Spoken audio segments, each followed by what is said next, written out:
सुप्रभात दर्शक बंधु आज 26 मे सोमवार तेबे चलतु नजर पकेबा राज्य तथा देश विदेशर आज मुख्य खबर उपरे। राज्य में आगामी 7 दिन जाए वर्षा संभावना घूर्णिझड़ बिजुड़ी सह प्रबल वर्षा आकलन आसंता 27 तारिख बेलू पश्चिम केन्द्रीय और तार पार्श्ववर्ती उत्तर बंगोपसागर एक लघुचाप क्षेत्र सृष्टि होबार संभावना आकलन करिछि पाणीपाग विभाग। लघुचाप सृष्टि होबार 2 घंटा भितर यह अधिक घनीभूत हो राज्य में प्रबल वर्षा हेबा नै पूर्वानुमान करिछि पाणीपाग विभाग। प्रभाव में 27 तारिख रु 30 तारिख जाए राज्य में भारी वर्षार संभावना रही।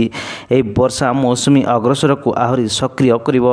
सक्रिय रहिले ओडिशा रे मौसुमी आगमन नै स्थिति अनुकूल रहिबो। एपटे राज्य में कालबैशाखी सह प्राक मौसुमी वर्षा विभिन्न स्थान में हेउथुवा बेले आगामी 7 दिन जाए वर्षा लगी रहिबो। परवर्ती खबर संबलपुर चिड़ियाखाना परिदर्शन कले केंद्र शिक्षा मंत्री कहले ओडिशार हेबो द्वितीय नंदनकानन। संबलपुर चिड़ियाखाना परिदर्शन करिसेंती केंद्र शिक्षा मंत्री धर्मेंद्र प्रधान। से जूरे बुलिला बेले ओडिशार द्वितीय नंदनकानन को नहीं संकेत देइछंती। संबलपुर चिड़ियाखाना को ओडिशा द्वितीय नंदनकानन कराजिबा नै योजना रहिछि बोली कहिसेंती। सेहिपरि सबुज सहर हेबो संबलपुर। आगामी 3 मासरे लागिबो 1 लाख रु अधिक गछ। वृक्षरोपण अभियान रे शामिल हेबे सामाजिक संगठन बुद्धिजीवी स्कूल कॉलेज छात्र छात्री।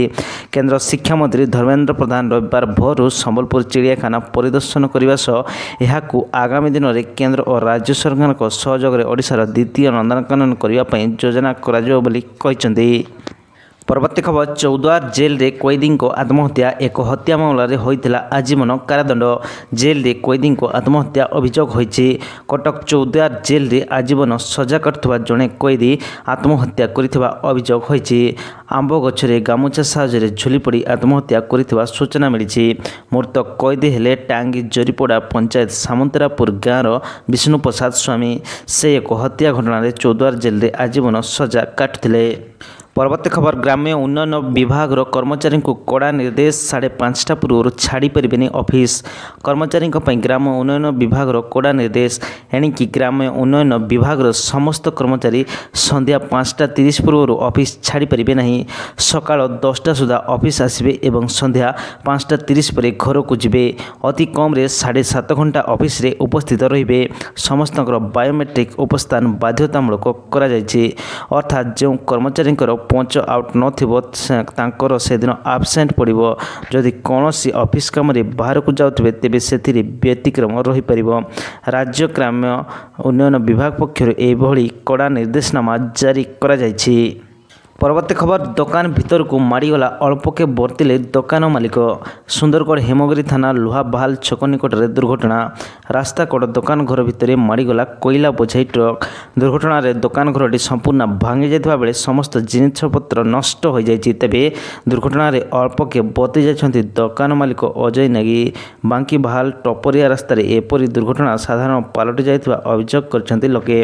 प्रतिदिन एभली दुर्घटना देखिबा पे मिलुछि। फल रे एही रास्ता दे कोईला परिवहन को बंद करने को दाबी जोरदार होइछि। परवर्ती खबर कुलडिहा अभयारण्य 5 सशस्त्र शिकारी गिरफ। एक्शन मोड रे वन विभाग ट्रैप कैमेरा चोरी करी फसिले शिकारी। वन विभाग को बड़ सफलता 5 सशस्त्र शिकारी गिरफ। वन विभाग हाथों बंचिबा 15 रु अधिक ट्रैप कैमेरा चोरी करथिले शिकारी माने। सूचना मुताबक शिकारी मान को काबू करने वन विभाग पक्षर कुलडिहा अभयारण्य रे ट्रैप कैमेरा खंजा जाइतला। हेले शिकारी ता कबल बंचिबा बारंबार कैमेरा गुडी को चोरी कर नउथिले। वन विभाग बुद्धि खटाई स्पाइक कैमेरा मान लगाइला। गत मास 28 तारिख में 5 जन शिकारी उक्त कैमेरा गुडी को चोरी करथवा समय से स्पाइक कैमेरा रे धरा पड़ते। परवर्ती खबर अंडरग्राउंड रे दौड़िब भुवनेश्वर मेट्रो ट्रेन। बहुप्रतीक्षित भुवनेश्वर मेट्रो रेल प्रकल्प नहीं नुआ अपडेट आसी। राज्य सरकार भुवनेश्वर मेट्रो ट्रेन ब्रिज उपरे बदल रे माटी भितर दे चलाचल करने को योजना करछन्ती। एथिपई प्रायतः प्रस्तुति संपर्कित आलोचना हो सारी। कोलकाता मेट्रो ट्रेन भली भुवनेश्वर मेट्रो रेल अंडरग्राउंड हेबो। भुवनेश्वर मेट्रो रेल प्रकल्प नहीं पृथ्वीराज हरिचंदन गणमाध्यम को सूचना देइछन्ती। राजधानी रे अंडरग्राउंड हेबो मेट्रो।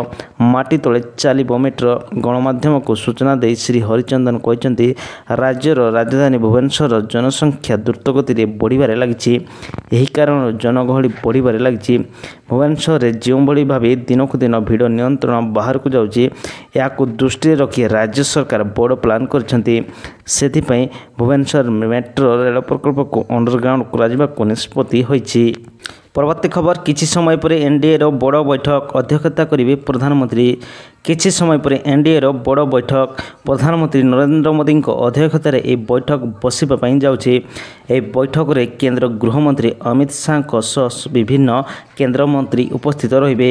ଏନ୍ଡିଏ ଶାସିତ ରାଜ୍ୟର ମୁଖ୍ୟମନ୍ତ୍ରୀମାନେ ମଧ୍ୟ ଏହି ବୈଠକରେ ସାମିଲ ହେବେ। ଦିଲ୍ଲୀରେ ହେଉଥିବା ଏହି ଦିନିକିଆ ବୈଠକରେ 20 ମୁଖ୍ୟମନ୍ତ୍ରୀ ଏବଂ 18 ଜଣ ଉପମୁଖ୍ୟମନ୍ତ୍ରୀ ଯୋଗ ଦେଉଛନ୍ତି। ପରବର୍ତ୍ତୀ ଖବର ଜାପାନକୁ ପଛରେ ପକାଇ ଭାରତ ବିଶ୍ୱର ଚତୁର୍ଥ ବୃହତ ଅର୍ଥନୀତି।